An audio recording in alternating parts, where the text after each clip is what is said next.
2024 was a super hectic year, from failing 2 modules and writing my consultation project for my master's whilst also moving and traveling, battling low motivation, insomnia, and even getting laid off at the end of the year. I was lucky enough to get some downtime in December to find my center and reconnect with a jumble of feelings that I had left unattended, basically all year out. So today I'm sharing with you guys how I have decided to start 2025. But first, hi, kumusta? My name is JM and I'm a British Filipina in my mid-20s, navigating life and redefining what brings me joy. This is my little corner of the internet where I am documenting my journey through corporate life, social experiences, and self-discovery, while sharing some of my wisdom, positivity, and personal growth. I hope these conversations inspire, uplift, and connect us as we figure things out together. Depending on how I edit this video, you might also see a little change in hair difference. I have decided to go back to my roots. I now have black hair again. In December, after getting laid off, I was like, I need a fresh start. And obviously, how does one start their fresh start? By obviously getting a haircut and dyeing it. So I actually cut my hair short.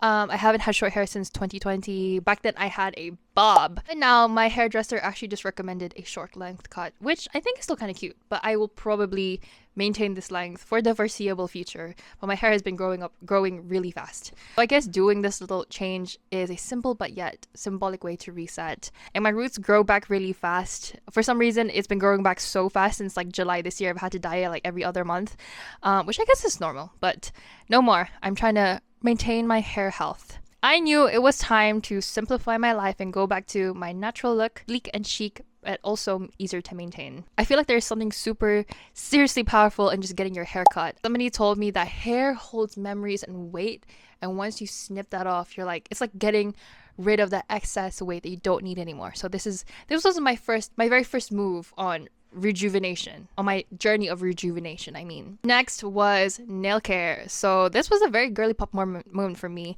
In 2024, my mantra / goal was to tap into my feminine energy a little bit more, which I will be doing a video on later down the line. And so one of the things I left till the very end was nail care, cuticle care, obviously. Getting my nails done was also a little reset for me. And although my cuticles bled during the process, like super ouchy, seeing the glittery finish on my nails actually gave me a boost. I've only had a manicure 3 times, like, in my life. Basically, although my New Year's plans didn't go to plan and didn't really work out as expected, having my nails done made me feel so polished and refreshed that I now understand why people get their nails done. But also, it was time.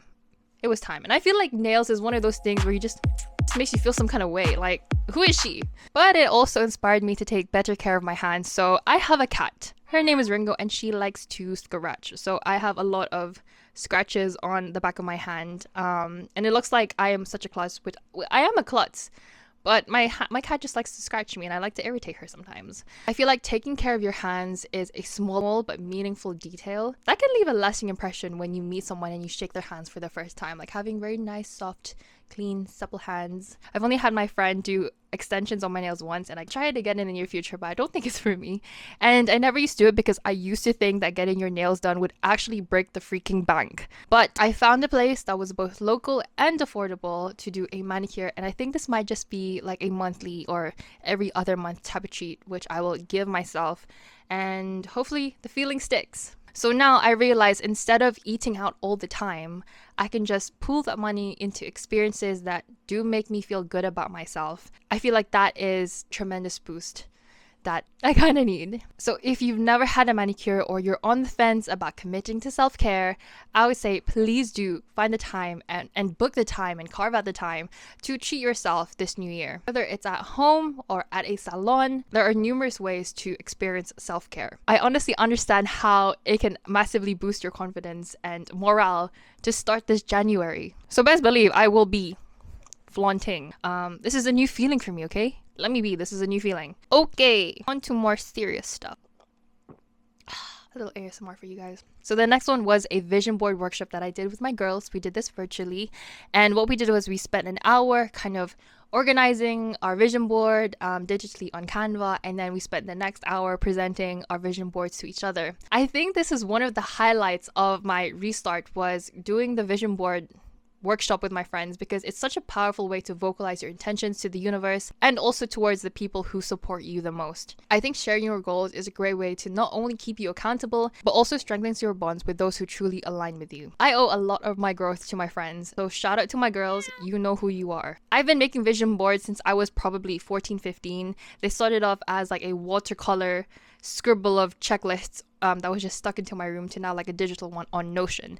And so I've gradually found different ways to make sure I stick with them each year.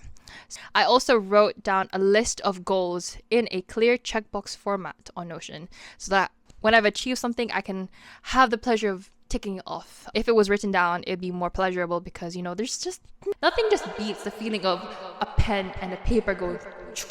But also Notion is something I keep on my phone. I bring my phone everywhere with me, so it's easier to keep track of my goals and my to-do list. So there's never going to be a dull moment, hopefully. And while vision boards are a great inspiration, breaking down goals into smart objectives can make them more actionable and easier to digest and understand rather than just looking through a bunch of pictures on a vision board.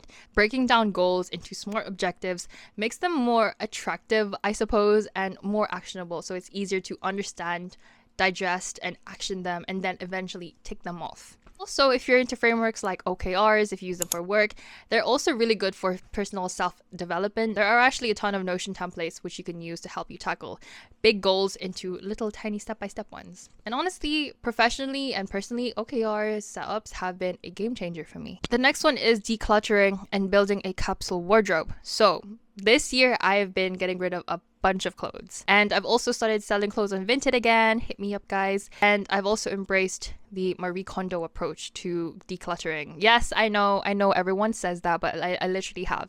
But I've also been letting go of items that I do not wear anymore. So for 2025, I am focusing on developing a capsule wardrobe of items that I know fits me, suits my style, and are of good quality. We are investing in good quality, long-lasting pieces now.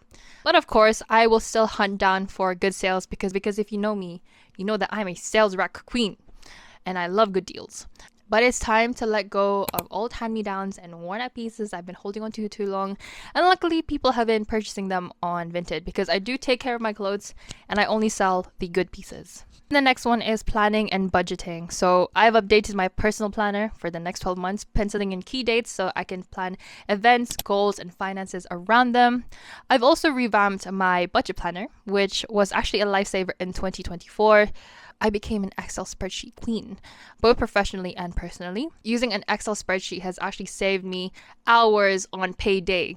It used to take me around 2 hours to do my budgeting, and I sometimes would leave it until midnight, so I would be like worrying about it constantly that entire night, and it would mess up my sleeping pattern, as if my sleeping pattern was already messed up. But anyway, that's a story for another day. However, I know I need to be stricter with my financial goals in 2025 because I have a big personal goal that I want to achieve, which I won't share here because it is a personal goal. Maybe I will save that for a future video, so stay tuned. Other things that I've been doing to fill my cup this winter, I've been cozy at home. I bought some new books, which you can see behind me.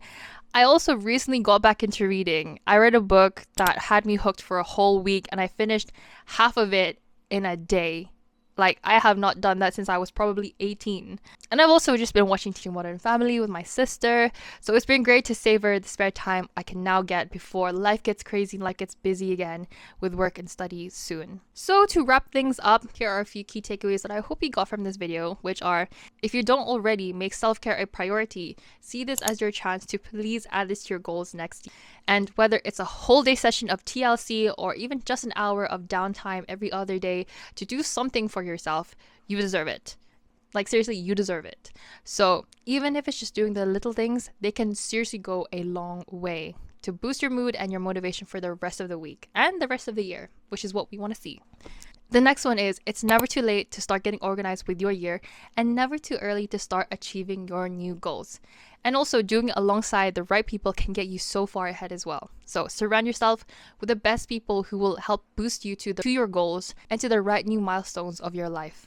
And for the last one, if it's a possibility for you to start out with the old and in with the needed, then decluttering and finding space for only the necessities can open your mental and physical space for areas of new growth and finding joy. Let's sit with that. Out with the old and in with the needed.